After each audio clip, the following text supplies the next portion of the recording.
विपत्ति में पड़ने पर ये 3 काम कभी ना करें। जय श्री कृष्ण मित्रों, स्वागत है आप सभी दर्शकों का गोपेश ज्ञान यूट्यूब चैनल में। मित्रों, आज की कहानी आपके लिए बहुत ही अच्छी शिक्षा देकर जाएगी। आज की कहानी बहुत ही प्रेरणादायी है। आपसे निवेदन है कि वीडियो को पूरा सुन लें। किसी जंगल में एक सियार और सियारनी अपने 2 बच्चों के साथ रहते थे। सियार बड़ा घमंडी था, उसे अपनी बुद्धि पर बड़ा घमंड रहता था। वो आए दिन अपनी स्त्री के सामने अपने बुद्धि बल की डींगे हाँकता रहता था। एक दिन सियार और उसकी स्त्री जंगल में भोजन की खोज में भटक रही थी। काफी अंधेरा हो चुका था। रात के अंधेरे में अचानक उनके सामने एक शेर आ गया। शेर को देखकर दोनों घबरा गए। सोचने लगे, ये क्या आफत आन पड़ी। आए थे भोजन तलाशने, अब हम स्वयं ही शेर का भोजन बनने वाले हैं। सियारे ने देखा कि शेर धीरे धीरे उनकी ओर आ रहा है। उसने सियार के कान में धीरे से कहा, आजी सुनते हो, तुम रोज मेरे सामने अपनी बुद्धिमत्ता की डींगे हाँकते थे। अब अपनी बही तेज बुद्धि का प्रयोग करके हमें इस प्राण घातक विपत्ति से उबारिए। सियार कहने लगा, अरे प्रिय, मेरी बुद्धि गई भाड़ में, जान बचाना है तो भागो यहां से। इतना कहकर जब सियार भागने के लिए तैयार हुआ तो सियारनी ने उसे रोकते हुए कहा, अरे मूर्ख, संकट की घड़ी में भागता है। शेर कोई बिल्ली का बच्चा नहीं है जो तुम्हें दौड़कर पकड़ नहीं पाएगा। अब तो वो और भी नजदीक आ चुका है। यदि हम भागे तो वो एक ही छलांग में हम दोनों को दबोच लेगा। बुद्धिमान लोग कहते हैं, जब अपने से भारी दुश्मन से मुलाकात पड़ जाए या कोई गंभीर संकट खड़ा हो जाए तो एकदम से घबराकर हड़बड़ी में कोई काम नहीं करना चाहिए। उस समय आपका धैर्य और बुद्धि से लिया गया निर्णय ही आपके प्राण बचा सकता है। मनुष्य किसी भी विपरीत दशा की शुरुआत घबरा कर ना करे। विपत्ति को देखकर भागने का विकल्प तो तब चुनना चाहिए जब विपत्ति हमसे काफी दूर हो, हमें यह लगता हो कि हम भागकर अपनी जान बचा लेंगे। जब मुसीबत बिल्कुल निकट आ जाए उस समय भागने वाला मूर्ख माना जाता है। मनुष्य को उस समय तक भय से डरना चाहिए जब तक वो दूर रहता है। जब संकट सामने आ जाए तो बेधड़क निडर होकर उसका सामना करना चाहिए। इसी में उसकी भलाई है। एक कहावत है, जब उंगली पत्थर के नीचे आ जाए तो हड़बड़ा कर उसे ना खींचे, हड़बड़ी में चोट ज्यादा लग सकती है। समझदारी इसी में है कि उसे आहिस्ता आहिस्ता निकालने का प्रयास करें। मित्रों, सियारन के समझाने पर सियार रुक गया और बोला, प्रिय, तुम ही कोई उपाय सोचो जिससे शेर से हमारे प्राण बच सके। सियार को गिड़गिड़ाता देख सियारन बोली, अब तुम दूसरी गलती कर रहे हो। यदि हम घबरा गए तो शेर समझ जाएगा और फिर वो हमें नहीं छोड़ेगा। उसे ऐसा लगना चाहिए कि हम उससे बिल्कुल भयभीत नहीं हैं। धूर्त लोग डरे हुए, घबराए और भटके हुए लोगों को ही अपना शिकार बनाते हैं। कुत्ते से डरकर भागोगे तो कुत्ता उतना ही पीछा करेगा। यदि आप साहस करके रुक जाते हैं तो कुत्ता आपके पास आने से पहले ही लौट जाएगा।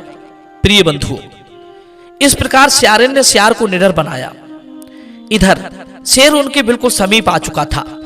वो उन दोनों के ऊपर छलांग लगाने ही वाला था कि इतने में सियारनी हाथ जोड़ते हुए आगे बढ़ी और बोली, सिंह महाराज की जय हो। हे वन के राजा, आज हम आपके पास ही आ रहे थे। मित्रों, यह भी बात एक सीखने वाली है। यदि शत्रु के चंगुल में फंस जाओ तो शत्रु की जितनी झूठी प्रशंसा हो सके करनी चाहिए। हो सकता है शत्रु अपनी प्रशंसा सुनकर आपको छोड़ दे। सियारन शेर को दंडवत करती हुई बोली, महाराज, आप बड़े न्यायप्रिय हैं। पूरे जंगल के जानवर आपसे भय खाते हैं। आपके न्याय की चर्चा जंगल में दूर दूर तक फैली हुई है। पशु पक्षी जानवरों के मुंह से हमने सुना था कि आप कभी किसी को निर्दोष नहीं सताते और आपकी शरण में जो जाता है वो सुखी और सुरक्षित हो जाता है। मित्रों, शेर पहले तो उनकी ओर क्रोध से लाल लाल आंखें करके उनके ऊपर गरज रहा था, लेकिन सियारनी के मुख से अपनी प्रशंसा सुनकर उसका क्रोध कुछ शांत हुआ।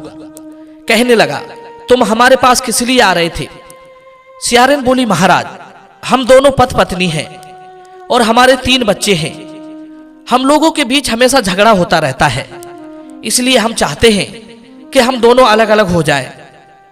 मगर समस्या ये है, हमारे 3 बच्चे हैं। उन 3 बच्चों में से 2 बच्चे मैं लेना चाहती हूं और 2 बच्चे मेरे पति मांग रहे हैं।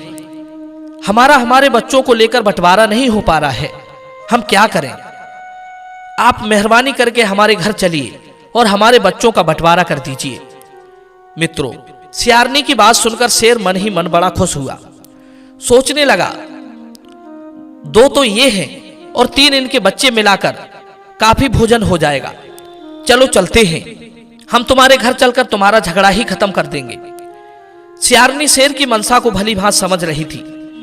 अब तो शेर उन दोनों के साथ उनके बिल के पास पहुंच गया और बोला, जाओ अपने बच्चों को ले आओ। सियारन ने झट से सियार के कान में कुछ कहा और माद के अंदर जाने का इशारा कर दिया। सियारन की बात को समझकर बिल के अंदर चला गया और अपने दोनों बच्चों के साथ जाकर खेलने लगा। प्रिय बंधुओं, खेलकूद की आवाजें माद के बाहर तक आ रही थी। काफी देर होने पर जब सियार बच्चों को लेकर नहीं लौटा तो शेर ने कड़कते हुए सियारनी से कहा कि सियार बच्चों को लेकर अभी तक क्यों नहीं आया? जल्दी बुलाओ, मुझे और भी काम है। सियारनी बोली, महाराज, लगता है सियार इसलिए नहीं लौटा क्योंकि सियार अकेला है और बच्चे 3 हैं। वो अकेला उन 3 बच्चों को कैसे संभाल कर ला पाएगा? अगर आपकी आज्ञा हो तो मैं भी बच्चों को लाने में उसकी मदद कर दूं। शेर ने सोचा, सियारनी ठीक कहती है। उसने सियारनी को अंदर जाने की अनुमति दे दी। सियारन झट से अपनी माद में घुस गई और माद में पहुंचकर वो चुपचाप जाकर बैठ गई। बाहर बैठा शेर काफी देर तक उनका इंतजार करता रहा। आखिर में गरजते हुए शेर बोला, अरे धूर्तो, बच्चों को लेकर जल्दी बाहर आओ, मुझे देर हो रही है। शेर की आवाज सुनकर सियारनी ने माद के अंदर से कहा, हे सिंह महाराज, आपकी जय हो। आपकी कृपा से हमारा काम बन गया है। हमने अपने बच्चों का बंटवारा आपस में ही कर लिया है। अब तो सियार एक ही बच्चा लेने को तैयार हो गया है। अब आप चले जाइए। आपको यहां तक आने का जो कष्ट दिया है उसके लिए मैं क्षमा चाहती हूं। फिर कभी झगड़ा होगा तो मैं आपको बता दूंगी। मित्रों, सियारन की बात सुनकर शेर का खून खौल उठा। शेर गुस्से से दहाड़ने लगा, किंतु वो बेबस था। सियार की छोटी सी माद के अंदर शेर घुस भी नहीं सकता था। अंत में मुंह लटकाए खिसियाता हुआ वहां से चला गया। सियारन ने अपनी बुद्धि से शेर को मूर्ख बनाकर अपने प्राण बचा लिए। इसीलिए कहते हैं, बुद्धि रूपी बाण से बींधे गए पुरुष की ना तो कोई वैद्य इलाज कर सकता है और ना उसकी कोई दवा है, और ना ही किसी तंत्र मंत्र, जादू टोटके या यज्ञ से उसका समाधान हो सकता है। विपत्ति आने पर ये 3 काम नहीं करना चाहिए। पहला, घबराना नहीं चाहिए। दूसरा, विपत्ति में पड़ने पर हड़बड़ी में भागना नहीं चाहिए। तीसरा, अपना धैर्य नहीं खोना चाहिए। धैर्य के साथ सोचने पर विपत्ति में भी कोई ना कोई मार्ग निकल ही आता है। मित्रों, ये कहानी आपको कैसी लगी? आप हमें कमेंट द्वारा जरूर बताएं। मिलते हैं अगली वीडियो में नई चर्चा के साथ। आप सभी का बहुत बहुत धन्यवाद। जय श्री कृष्ण।